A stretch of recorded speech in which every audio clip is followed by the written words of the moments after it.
L'algorithme d'échelonnement vertical permet de donner une démonstration du théorème du rang. Donc je rappelle ce que dit ce théorème.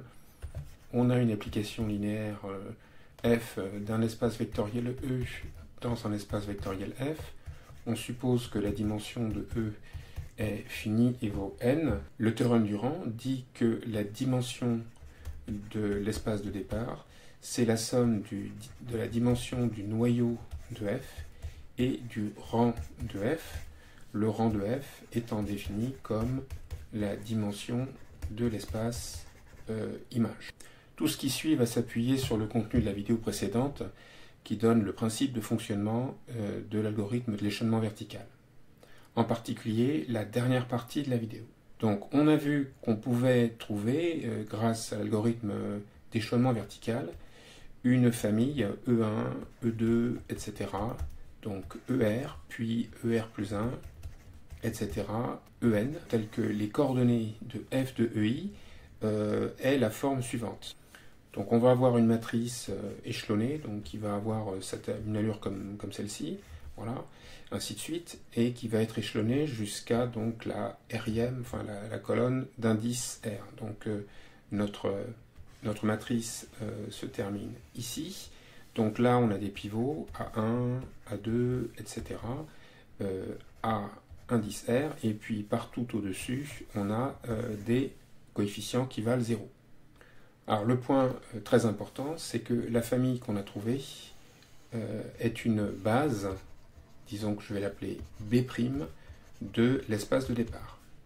Donc ce qui a été vu dans la vidéo précédente, c'est que l'image de f est engendrée par les R premiers vecteurs qui ont pour coordonnées donc les vecteurs colonnes qu'on voit donc sous E1, E2, etc. jusqu'à ER. En particulier, ce qui apparaît clairement, c'est que la dimension de l'espace image, autrement dit le rang de f, est égal à R. Un deuxième point qui a été établi et qu'on voit d'ailleurs facilement, c'est que si K est strictement plus grand que R, eh bien le vecteur EK appartient au noyau de f, puisque son image par f, c'est le vecteur colonne formé de 0. Hein.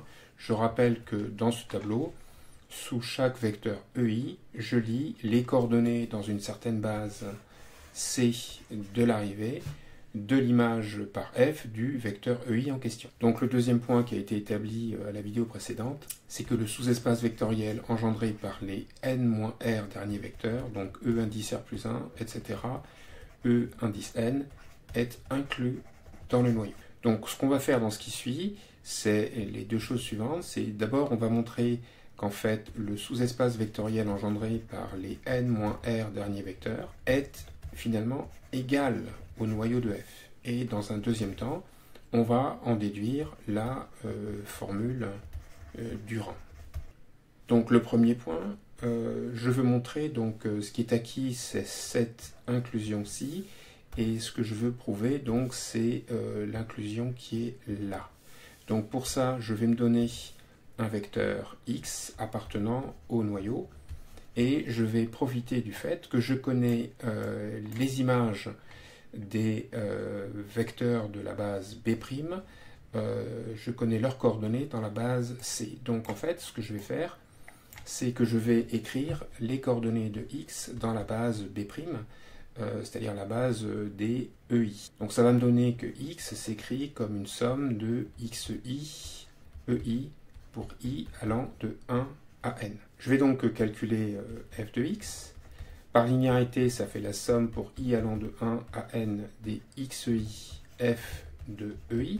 Mais je rappelle que quel que soit i strictement plus grand que r, on a f de EI qui vaut le vecteur nul de l'arrivée. Donc en fait, cette somme se simplifie en somme pour i allant de 1 jusqu'à r des xi f de EI. En même temps, le vecteur qui est à gauche, c'est le vecteur nul de l'arrivée, puisque j'ai supposé que x était dans le noyau de f. Ce que je vais faire maintenant, c'est que je vais prendre les coordonnées des deux membres de l'égalité dans la base C de l'arrivée. Donc qu'est-ce que je vais obtenir? Eh bien, je vais obtenir donc le vecteur nul sur la dimension de l'arrivée, qui va être égale à quoi? Eh bien, qui va être égale à la somme pour i allant de 1 jusqu'à r des xi multiplié par les coordonnées de f de ei dans la base de l'arrivée. Or, ces coordonnées, eh bien, je les connais parce qu'elles sont justement écrites dans mon tableau.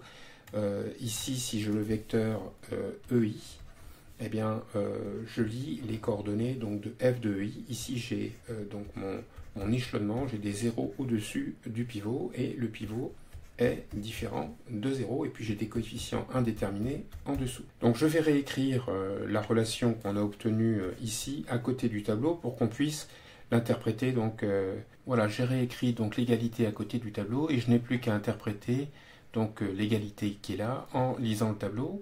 Donc quand je lis la ligne de cette égalité qui correspond à A1, qu'est-ce que j'obtiens? Ben, j'obtiens x1 A1 qui est égal donc au 0 correspondant à gauche, que je vais écrire à droite. Et puis quelques lignes en dessous, je vais avoir la ligne qui correspond donc au deuxième pivot, et donc je vais avoir x1 multiplié par un coefficient indéterminé plus x2 A2 qui est égal à 0. Et ainsi de suite, je fais ça de la même façon pour chacun des pivots, et donc j'obtiens pour la dernière ligne x1 multiplié par un coefficient indéterminé, plus etc., plus le dernier terme, c'est xr multiplié par A indice r qui est égal à 0.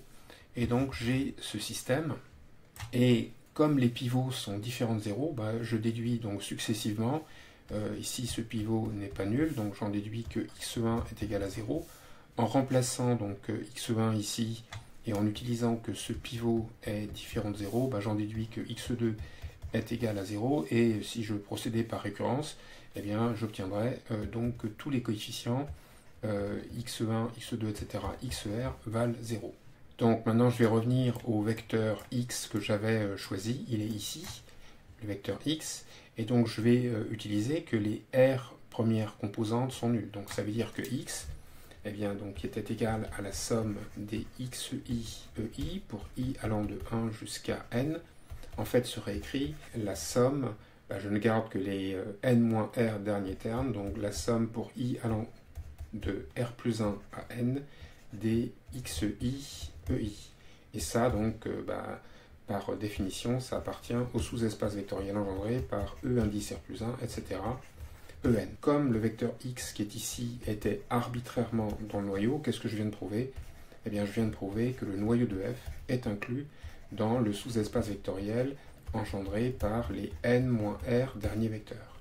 Or, justement, on avait prouvé précédemment l'autre inclusion, ici, l'inclusion ici, et donc finalement, on vient de prouver l'égalité donc du noyau de f et du sous-espace vectoriel engendré par les vecteurs, les n-r derniers vecteurs de la base B'. Deuxième point, maintenant on va en déduire la formule du rang. Je vois donc que la dimension du noyau de f, c'est la dimension du sous-espace qui est à droite, mais les vecteurs qui sont là, ils forment une famille libre, parce que c'est une sous-famille de la base B'. Par conséquent, la dimension de ce sous-espace vectoriel, c'est le nombre de vecteurs de la famille, et donc c'est n-r. Et on avait vu tout à l'heure que R, c'était le rang de F, et on sait également que N, c'est la dimension de l'espace de départ. Donc je réécris ça en dimension de E moins le rang de F.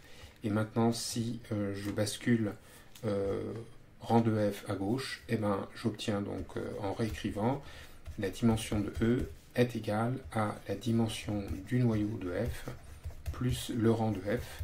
Et donc, je viens de prouver la formule du rang, et je me suis appuyé pour ça sur l'algorithme de l'échelonnement vertical.